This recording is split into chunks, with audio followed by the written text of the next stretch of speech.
ஆதி என்னும் பராவரையே, அன்பான மனோன்மணியே, சோதி எனும் பஞ்சகத்தாலே, சொற்பெரிய கரிமுகனே, தீர்த்து நீக்கும் கந்தவளே, திருத்துகின்ற குருநாதர்களே, 18 சித்தர்களே, பண்பான பரமசிவமே, ஓதியே ஜோதிடங்கள் உரைப்பதற்கு நார விந்து வடிவாக நல்ல துணை ஆவீரே.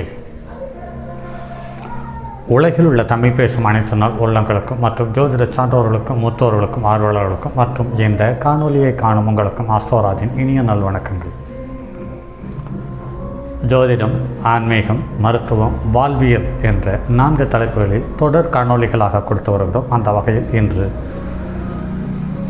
ஜோதிடம் அல்லாத வாழ்வியல் என்ற தலைப்பில் மற்றும் ஒரு பதிவு.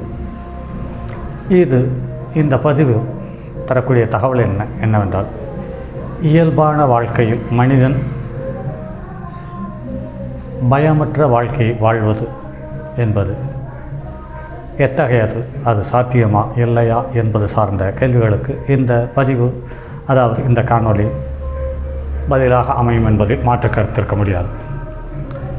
நாம் வாழ்வதற்காக பிறந்தோமா அல்லது பிறந்ததால் வாழ்கிறோமா? நாம் வாழ்வதற்காக பிறந்திருந்தால் நமது வாழ்வு குறுகிய காலத்தில் முடிந்து விடுவதற்கான காரணம் என்ன? மனிதன் வாழ்வதற்காகத்தான் பிறந்திருந்தால் தொடர்ந்து வாழ்ந்து கொண்டுதானே இருக்க வேண்டும். ஏன் மரணம் அடைகிறான்? அப்படி என்றால் பிறந்து விட்டோம், அதனால் வாழ்கிறோம் என்று தானே அர்த்தம் கொள்ள முடியும். ஒருவேளை நாம் வாழ்வதற்காகத்தான் பிறந்திருந்தால் நம்மால் ஏன் நினைத்தபடி மனம் விரும்புகின்ற வாழ்க்கையை பெற்றிருக்க இயலவில்லை? பிறந்ததாலேயே வாழ்ந்து கொண்டிருக்கிறோம் என்றால் நம்மை பிரசவித்தவர்கள் யார்? பெற்றோர்கள் தானா? பெற்றோர்களால் பிரசவிக்க முடியும் என்றால் நல்ல ஆரோக்கியமான தெளிவான சிந்தனையுள்ள நீடித்த ஆயுள்ள சிறந்த வாழ்க்கை வாழக்கூடிய குழந்தைகளை பெற்றிருக்க முடியுமே. மனித வர்க்கம் இது போன்ற நிலையிலா உள்ளது இல்லையே. ஏன் அப்படி என்றால் நம்மை பிரசவிப்பது யார்?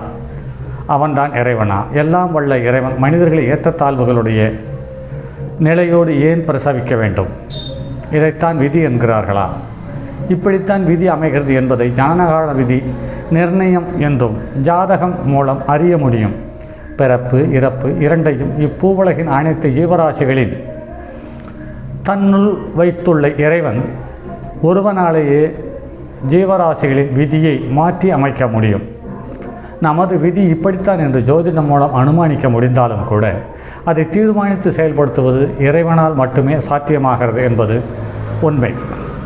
இறைவன் நமக்களித்த இந்த வாழ்வை மாற்றியமைக்கவோ முடித்து கொள்ளவோ முயன்றால், முடிந்துவிட்டால் அது விதி என்று எடுத்துக்கொள்ள வேண்டுமா? தெய்வத்தால் ஆகாதெனினும் முயற்சி தன் மெய்வருத்த கூலி தரும். இந்த குறளுக்கு சித்தர் பெருமான் விளக்கம் கூறுகையில் மெய்வருத்த கூலி தரும் என்று கூறுவார்.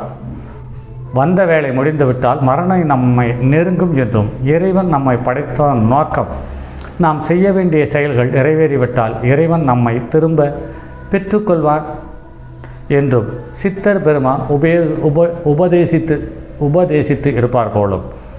நம் முயற்சி பயனளித்து வாழ்க்கையை முடித்து கொண்டால் இறைவன் நம்மை மீண்டும் பிரசவிப்பான். எங்கு எப்படி பிரசவிப்பான் என்பது இதுவரை நாம் வாழ்ந்த வாழ்க்கையின் அடிப்படையின் மூலமாகவே அமையும் என்று ஆகமங்கள் சொல்லுகின்றன. நாம் மற்றவர்கள் துன்புறச் செய்யாமல் அவர்கள் பயன்பெறும் வகையில் வாழ்ந்திருந்தால் மீண்டும் நல்ல பிறப்பை அடையப் போகிறோம்.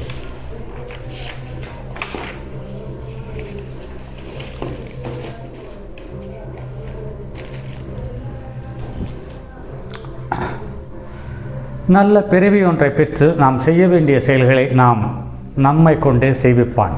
ஆனால் அவன் தந்த வாழ்வை அவனே முடித்து வைக்கும் வரை பொறுத்திருந்து அவன் நமக்களித்த கடமைகளை செய்வதே மீண்டும் பிறவாமைக்கு வழி செய்யும்.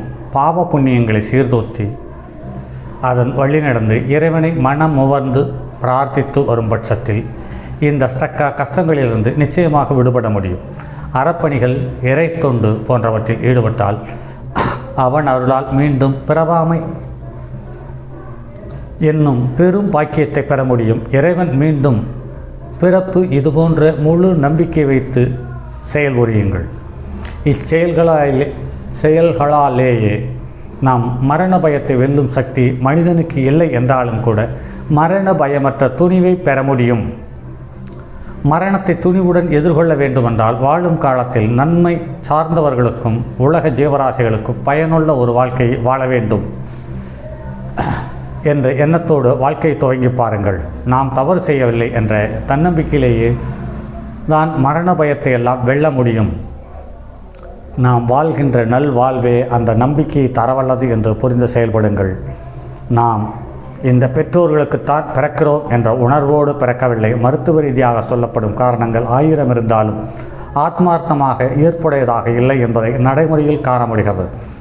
மற்றவர்கள் சொல்வதன் மூலமாகவோ ஆய்வின் மூலமாகவோ மரபணு சோதனை மூலமாகவோ நாம் பெற்றோரை தெரிந்து கொள்ளும் நிலையில்தான் இருக்கிறோமே ஒழிய வேதங்களும் வேதங்களின் வழிவந்த சாஸ்திரங்களும் பொய்ப்பதில்லை. நாம் பிறப்பின் இரகசியத்தை உணர்வு பூர்வமாக அறிய முடியாத நாம் வேதங்களின் உண்மையை மறுக்கவோ உதாசீனப்படுத்தவோ தகுதியற்றவர்கள். வேதங்கள் கூறிய மெய்ஞானத்தை இன்றைய விஞ்ஞானம் மெல்ல மெல்ல உறுதி செய்கிறது. பிரகலாதன் கருவில் இருக்கும் பொழுதே வேதங்களை கேட்டான் என்று கூறும் புராண உண்மையை கருவில் இருக்கும் குழந்தை கேட்கும் திறன் உண்டு என்று இன்றைய விஞ்ஞானம் அதாவது அறிவியல் ஒப்புக்கொண்டிருக்கிறது.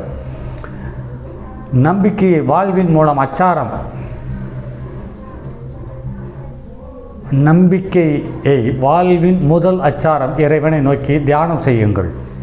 தியானத்தின் மூலம் பெறும் தெளிவு சிந்தனையுடன் கூடிய உங்கள் பிரார்த்தனையை உங்களுடைய வாழ்வை நெறிப்படுத்தும். வேதங்கள் கூறும் ஒரு நல்ல வாழ்க்கையை தரும். அவன் அருளாலே அவன் தாழ் பணிந்து பிரார்த்தித்து எல்லா நலம் கூடிய நல்வினையை பெறுவோமாக.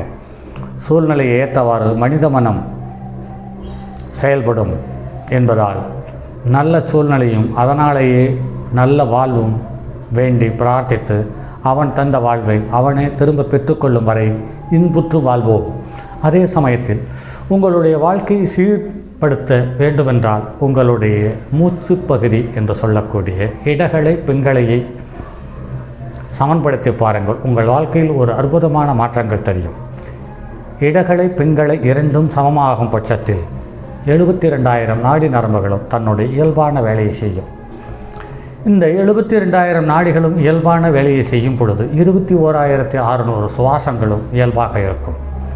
இந்த இரண்டும் இயல்பாக இருக்கும் பட்சத்தில் உங்களுடைய மனம் தெளிவடையும் பட்சத்தில் உங்களுடைய இறப்பும் பிறப்பும் உங்களை பெரிய ஏற்ற இறக்கத்தையோ ஏமாற்றத்தையோ சந்தோஷத்தையோ தர வழி இல்லாமல் போகிறது என்பது பார்க்கும் பொழுது உங்களுடைய இயல்பான வாழ்க்கை ஆரம்பமும் முடிவும் என்பதையே உணர்ந்த ஒரு நல்ல மனநிலையோடு வாழ்ந்து முடிப்பதற்கான சந்தர்ப்பம் உருவாகும் என்பதில் மாற்று கருத்தில்லை.